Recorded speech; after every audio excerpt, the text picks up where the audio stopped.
Hello welcome back to my channel. ഇന്നത്തെ recipe ഒരു special lemon ജ്യൂസാണ് കേട്ടോ.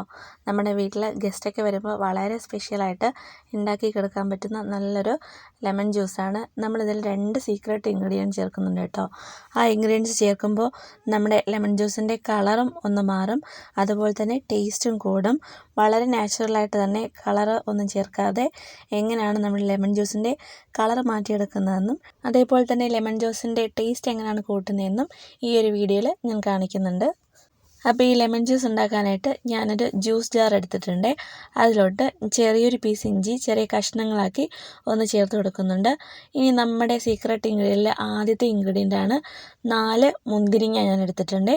കുരു ഇല്ലാത്ത മുന്തിരിങ്ങയാണ്. സെക്കൻഡ് വൺ നമ്മുടെ ഇൻഗ്രീഡിയൻറ്റ് ഓറഞ്ചാണ്. 2 അല്ലി ഓറഞ്ച്, അതും കുരു ഇല്ലാത്തതാണ്. കുരു ഉള്ളതാണെങ്കിൽ കുരു മാറ്റിയിട്ടെടുക്കണം.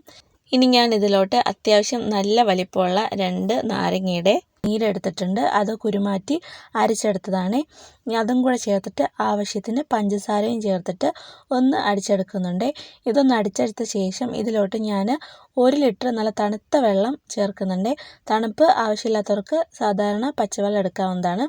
ഞാനപ്പോൾ നല്ല തണുത്ത വെള്ളം ഇതിലോട്ട് ചേർത്ത് കൊടുത്തിട്ട് ഇനി നന്നായിട്ടൊന്ന് അടിച്ചെടുത്തിട്ട് വരാം. അപ്പം ഞാൻ നന്നായിട്ട് അടിച്ചെടുത്തിട്ടുണ്ട്. ഇനി ഒരു ഗ്ലാസ്സിൽ ഐസ് ക്യൂബ്സ് ഇട്ടിട്ട് കുറച്ചും കൂടെ ഒന്ന് നമ്മൾ തണുപ്പ് കൂട്ടുവാണ്.